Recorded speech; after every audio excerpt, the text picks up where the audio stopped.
Science tutor 2023 চ্যানেলে সবাইকে স্বাগত জানাই।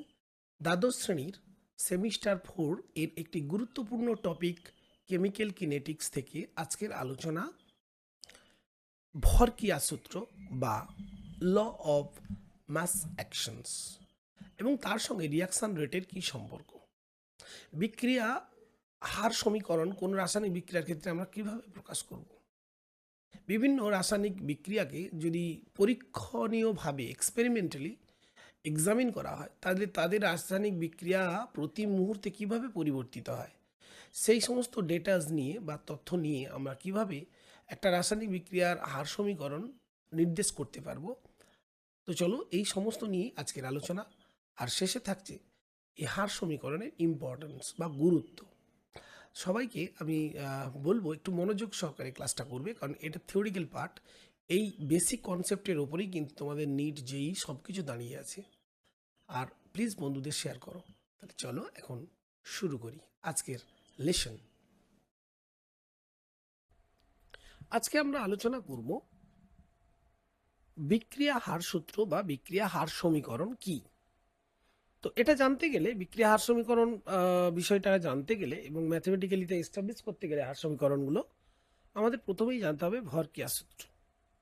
তো এসো আমরা এখন জেনে নিই যে law of mass action, law of mass action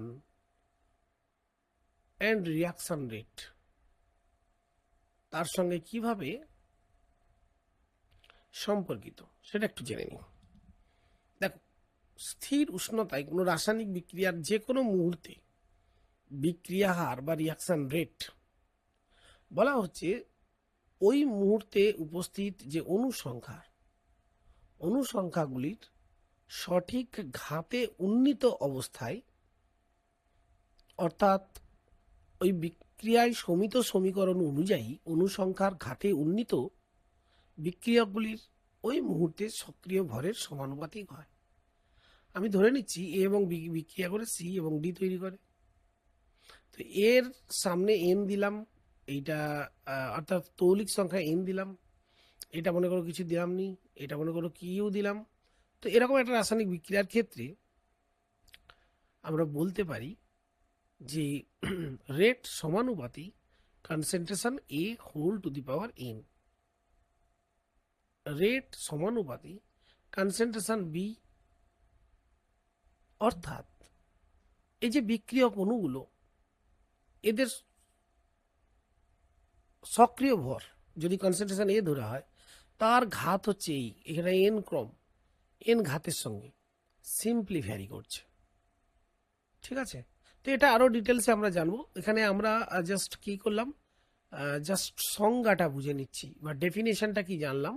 সেটা কি, স্থির উষ্ণতায় কোনো রাসায়নিক বিক্রিয়ার কোনো মুহূর্তে বিক্রিয়া হার বা রিয়াকশন রেট সমিত সমীকরণ অনুযায়ী, অর্থাৎ এইটাকে সমান করে দিতে হবে। সমান করতে গেলে কি করতে হবে, একটা কি লাগে, এগুলো স্টোইসিওমেট্রিক বা তৌলিক সংখ্যাগুলো বসাতে হয় ঠিক করে। সেই অনুযায়ী অনুসংখ্যার ঘাতে উন্নীত অবস্থায়, অনুসংখ্যা তার ঘাতে উন্নীত অবস্থায়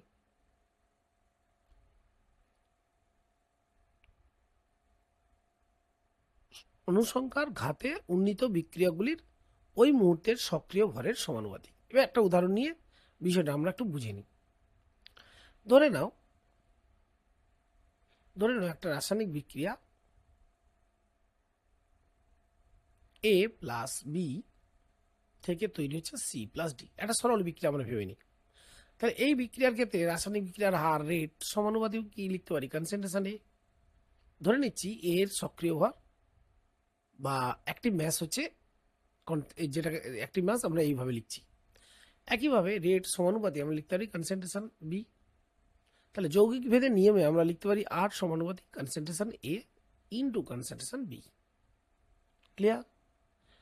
তাহলে এখান থেকে বোঝা গেল যে রাসায়নিক বিক্রিয়ার হার সমান কি লিখতে পারি, একটা কোনো ধ্রুবক ইন্টু কনসেন্ট্রেশন এ ইন্টু কনসেন্ট্রেশন বি। এবার প্রশ্ন হলো, যদি বিক্রিয়াটি যদি এইরকমভাবে আমরা না লিখে, আমরা বিক্রিয়াটা যদি মনে করো বিক্রিয়াটি এইভাবে ঘটছে, কি কোনভাবে, দেখো বিক্রিয়াটি এরকমভাবে ঘটছে, এ বি সি, এটাকে এটাকে এইরকমভাবে ঘটছে, আর ডি ডি। তো সেক্ষেত্রে দেখো আমরা বলতে পারি রেট সমানুপাতি concentration A to the power a, rate সমানুপাতি concentration B to the power b. Okay, তাহলে সম্মুখ বিক্রিয়ার হার, ওই বিক্রিয়া যখন চলছে, এই যে ফরওয়ার্ড রিয়াকশন, সেই ফরওয়ার্ড রিয়াকশনের ক্ষেত্রে এরা হচ্ছে বিক্রিয়ক এ, এই এ আর বি, ক্যাপিটাল এ বি। তাহলে সেক্ষেত্রে রেট সমানুপাতি আমরা লিখতে পারি কে কে সরি রেট সমান, একবার লিখে দিলাম, রেট সমান k forward concentration A to the power a, concentration B to the power b. এই হচ্ছে কনসেপ্টটা। তাহলে কোনো বিক্রিয়ার ক্ষেত্রে বিক্রিয়া চলাকালীন কোনো মুহূর্তে রাসায়নিক বিক্রিয়ার হার, সেটা সমান হার ধ্রুবক ইন্টু কনসেন্ট্রেশন, মানে রিয়াক্ট্যান্ট অ্যাক্টিভ ম্যাসের যে বিক্রিয়কগুলির যে অ্যাক্টিভ ম্যাস তার সঠিক ঘাতে উন্নীত অবস্থায় আমাদের লিখতে হবে। তো এখন আমরা একটি গুরুত্বপূর্ণ টার্ম বা বিষয় নিয়ে আলোচনা করব, সেটা হচ্ছে বিক্রিয়া হার সূত্র বা গতিসূত্র বলতে পারো, বা অনেকে এটাকে rate law or rate equation of a reaction, rate equation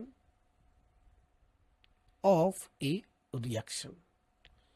দেখো রাসায়নিক বিক্রিয়ার বিভিন্ন বিক্রিয়ার ক্ষেত্রে এই যে আমাদের বিক্রিয়া হার, এটা আমরা যদি গণনা করতে চাই তাহলে সেটা কিন্তু অনেকগুলি স্টেপে আমাদের এটা করতে হয়। ধরো একটা রাসায়নিক বিক্রিয়ার আমাকে হার নির্ণয় করতে হবে, তাহলে প্রথমে সেটা কি করতে হবে বলতো, সেটাকে একই বিক্রিয়াকালীন উষ্ণতায় বিক্রিয়াগুলির বিভিন্ন পারমাণবিক গাঢ়ত্বে পৃথক পৃথকভাবে বিক্রিয়া ঘটাতে হবে। অর্থাৎ আমি যদি মনে করি এ এবং বি এর সঙ্গে বিক্রিয়া করে সি তৈরি করছে, একবার কি করব, উষ্ণতা একই রেখে এ এর বিভিন্ন বি এর গাঢ়ত্ব একই রাখবো, দিয়ে এর বিভিন্ন গাঢ়ত্বে আমরা এই রেজাল্টটা দেখবো যে সি কি প্রোডাক্ট দিচ্ছে। আবার এর কনসেন্ট্রেশনটাকে এক রেখে বি এর কনসেন্ট্রেশনটাকে ভ্যারি করে বা গাঢ়ত্বটাকে চেঞ্জ করে দেখবো সি এর প্রোডাকশনটা কি আসছে। তো এইভাবে যে বিভিন্ন স্টেপে আমরা কি করি, একটা রেট ইকুয়েশন তৈরি করি বা স্থাপন করি। তো রেট ইকুয়েশন কাকে বলবো, না কোনো রাসায়নিক বিক্রিয়ায় বিক্রিয়া হারের সঙ্গে যে বিক্রিয়কগুলি অংশগ্রহণ করছে, যেমন এখানে এ আর বি, এই বিক্রিয়কগুলির গাঢ়ত্বের মধ্যে যে সম্পর্ক, যে সমীকরণ পরীক্ষালব্ধ ফলাফলের ভিত্তিতে আমরা পাই, ম্যাথমেটিক্যালি না, এক্সপেরিমেন্ট করে তার রেজাল্ট করে ল্যাবে আমরা বিভিন্ন রকমের এক্সপেরিমেন্ট করব, তার ফলাফলের ভিত্তিতে যে আমরা রেজাল্টটা পাবো সেটাই হচ্ছে হার সমীকরণ বা হার সূত্র। তো তাহলে এখানে প্রশ্ন আসতে পারে যে বিক্রিয়া হার সমীকরণ নির্ণয় করার জন্য কি আমাদের কিছু এক্সপেরিমেন্ট করতে হয়? তার উত্তর হ্যাঁ, এক্সপেরিমেন্টালি আমরা কি করি, রেট ইকুয়েশনটা কিন্তু ডেভেলপ করি বা রেট ইকুয়েশনটাকে আমরা কিন্তু এস্টাবলিশ করতে পারি। তো সেটা করার জন্য একটা তার প্রারম্ভিক বিক্রিয়া হার পদ্ধতি বা প্রারম্ভিক বিক্রিয়া হার পদ্ধতি সাহায্য নিতে পারি। ধরো আমি একটা বিক্রিয়া উদাহরণ বলছি, ধরো এ প্লাস বি থেকে সি প্লাস ডি তৈরি হয়। তো এক্ষেত্রে আমি এ এর বিভিন্ন গাঢ়ত্বে, যখন বি এর গাঢ়ত্ব যেটা বলছিলাম একই রেখে একই উষ্ণতা এ এর বিভিন্ন গাঢ়ত্ব, ধরে নাও আমি 0.10 মোল এবং 0.20, এই দুটো ভিন্ন গাঢ়ত্বে, যেখানে বি এর একই গাঢ়ত্ব রেখেছি, রেখে আমি দেখতে চাইছি যে সি এর প্রোডাকশনটা কত হয়। ধরে নিচ্ছি সি এর production 3.0 into 10 to the power 3.0 into 10 to the power -6, মানে ইউনিট হচ্ছে, ইউনিট মানে mole per litre per second. এটা স্টেপ এক্সপেরিমেন্ট 1, এক্সপেরিমেন্ট 2। এবার সেকেন্ড স্টেপে আমরা কি করছি, এইটাকে একই রাখতেছি, এইটাকে বিটাকে আমরা দ্বিগুণ করে দিলাম, মানে 0.20 করে দিলাম, 0.20 করে দিলাম। এক্ষেত্রে আমরা কি করলাম, আবার সেই এ এর পরিমাণটা 0.1 নিলাম, একবার 0.20 নিলাম। সেক্ষেত্রে আমরা এই ভ্যালুটা দেখলাম, এক্ষেত্রে ভ্যালু ছিল কত না 6.0 ইন্টু 10 টু দি পাওয়ার -6। তাহলে দেখো দ্বিগুণ হয়েছে। এই এর গাঢ়ত্ব দ্বিগুণ করতে দেখা যাচ্ছে এটা দ্বিগুণ হচ্ছে, তার মানে রেট সিম্পলি ভ্যারিজ টু কি কনসেন্ট্রেশন এ, মানে একে 2 গুণ করলে এটা দ্বিগুণ হচ্ছে, তাই না? আবার এক্ষেত্রে দেখো দ্বিতীয় হিসাবটা দেখো 8.0 ইন্টু 10⁻⁻6 1.2 ইন্টু 10⁻⁻6 10⁻⁻6 এক্ষেত্রে কিন্তু হিসাবটা একটু অন্যরকম। দেখো যখন এর কনসেন্ট্রেশন কি করেছি, দ্বিগুণ করেছি, সেক্ষেত্রে দেখো ভ্যালুটা কিন্তু আবার দেখো যখন এর কনসেন্ট্রেশনটা আমরা সেম ভাবছি, দেখো দেখিয়ে দিচ্ছি, দেখো এর কনসেন্ট্রেশনটা দেখো এই দুটো এক্সপেরিমেন্টের সেম, সেক্ষেত্রে দেখো বি এর কনসেন্ট্রেশন যখনই দ্বিগুণ হচ্ছে, এই যে দ্বিগুণ হলো, তখন ভ্যালুটা দেখো 6.0 থেকে হয়ে গেল 1.2, সরি এটা 1.2 না, এটা 12, লিখতে একটু ভুল ছিল, এটা 12, তাহলে দ্বিগুণ হচ্ছে। তার মানে কি, rate equation simply varies to B, B এর সঙ্গে সমান হতে পারছে। তার মানে রেট ইকুয়েশন কি দাঁড়ালো, রেট ইকুয়েশন আগে ছিল এইটা, এখন এইটা, তাহলে এইটাকে কম্বাইন করলে রেট সমানুপাতি।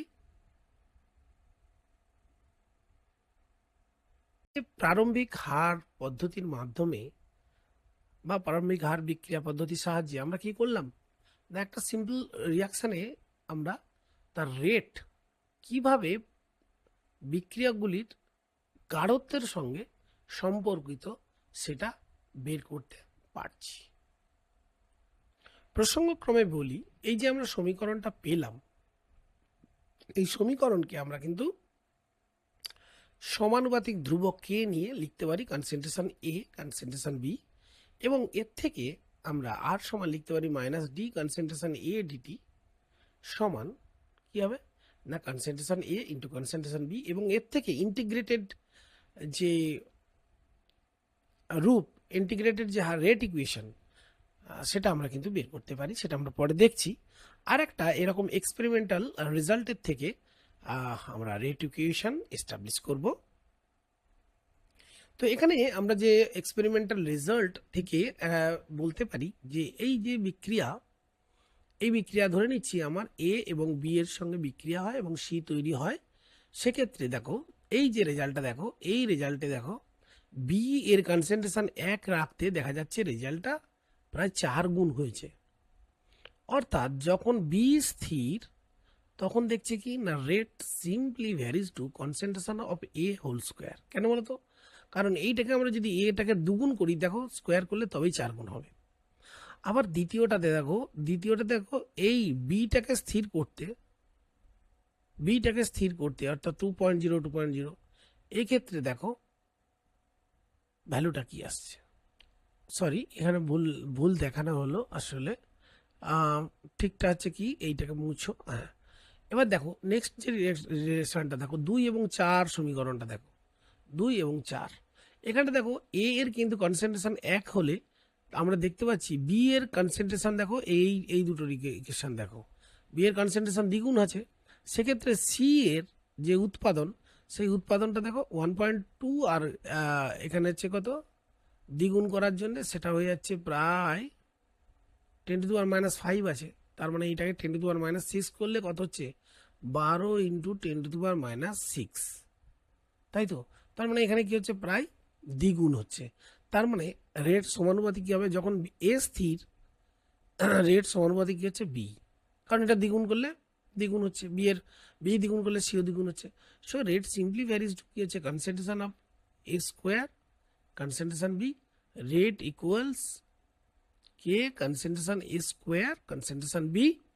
সো আমরা এখান থেকে বলতে পারি যে এই যে রিয়াকশন রেট সমান কি লিখতে পারি, মাইনাস ডি কনসেন্ট্রেশন এ ডিটি সমান আর সমান এই যেহেতু এটা ডিফারেন্সিয়াল ক্যালকুলাসের মাধ্যমে ইউজ করছি, তাই এটাকে আমরা বলি অন্তর্কলিত হার সূত্র। কারণ এখানে অন্তর্কলন ব্যবহার করা হচ্ছে, এই যে ডিফারেন্সিয়াল ভ্যালু, এই যে তাৎক্ষণিক বিক্রিয়া হার আমরা লিখছি মাইনাস ডিডিটি, অর্থাৎ এ এর অন্তর্হিত হবার হার, অন্তর্কলিত হার সূত্র।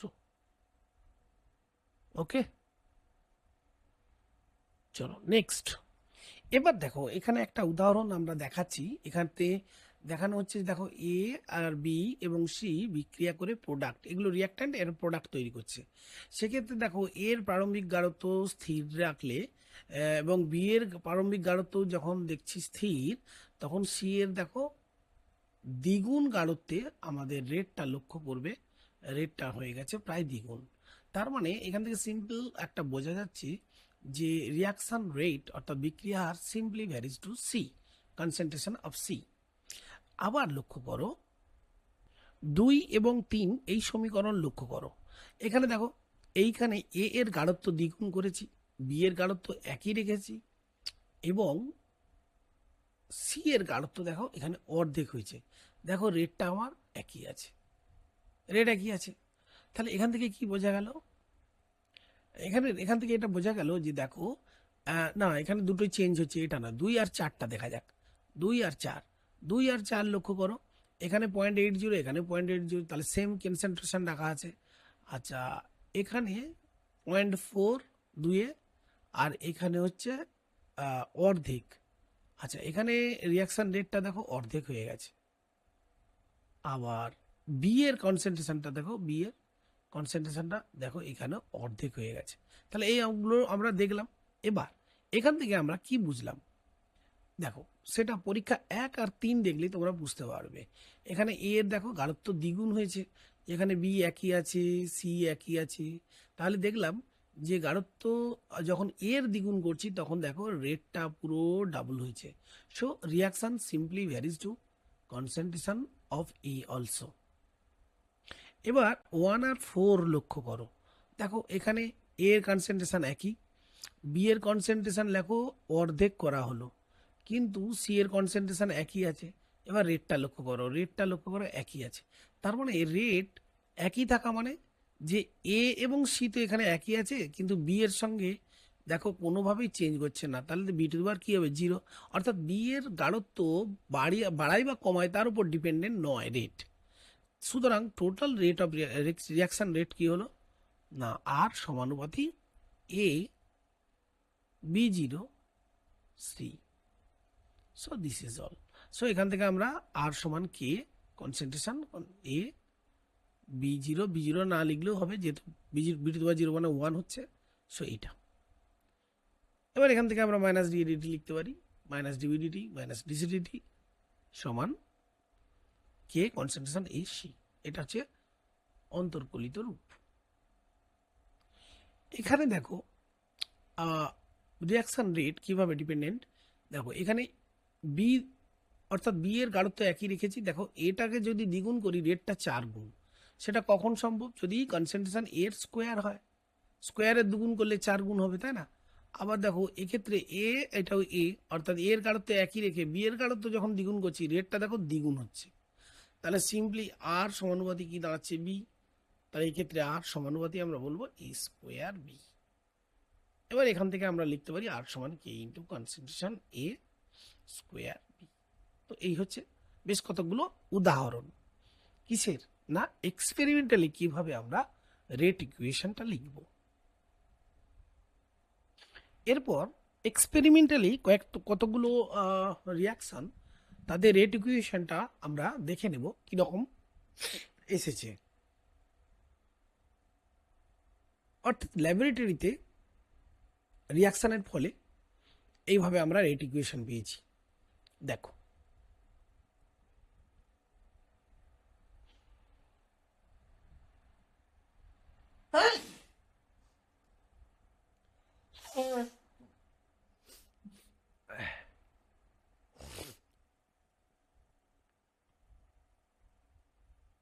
ফার্স্ট বিক্রিয়াটা রিয়াকশনটা আসলে সমানুপাতি হচ্ছে কি কনসেন্ট্রেশন অফ N2O5। ওকে, তার মানে N2O5 এর গাঢ়ত্বের সঙ্গে সিম্পলি ভ্যারি করছে। দ্বিতীয় রিয়াকশানে দেখছি রিয়াকশান 2-তে, দেখো দ্বিতীয় রিয়াকশানে আমরা যেটা দেখছি reaction rate simply varies to concentration NO whole square. দেখো এই স্টোইসিওমেট্রিটা 2 আছে, স্কোয়ার হয়েছে, এবং H2 তার আগে 2 আছে, এই দেখো 2 হয়েছে। তার মানে কিন্তু এটা নয় যে যে স্টোইসিওমেট্রিক এই নাম্বারের উপরে রিয়াকশান যে রিয়াকশান রেট সেখানে যে আমরা রিয়াকট্যান্টের যে গাঢ়ত্ব টার্মস লিখছি তার ঘাত সেগুলো সবসময় হবে, সেটা নাও হতে পারে, এবং তাই হয়। এখানে কাকতালীয়ভাবে মিলে গেছে। যেমন 3 নম্বর রিয়াকশানটা দেখো, তাহলে তো আমাদের লেখা উচিত ছিল ওই নিয়মে যদি হতো তাহলে এটা রিয়াকশান রেট অর্ডার মানে রেট ইকুয়েশনটা তো এটা এরকম হতো, কিন্তু বাস্তবে দেখা গেছে এটা হয় 3-2। মানে এইভাবে অ্যাকচুয়ালি কী করে আহ, নির্ভর করে। অর্থাৎ আমরা এই স্টোইশিওমেট্রি দেখে কখনোই কিন্তু রেট ইকুয়েশন লিখতে পারবো না। এক্সপেরিমেন্টালি আমাদের অবজার্ভ করতে হবে যে কীভাবে ইন্টার রিলেটেড।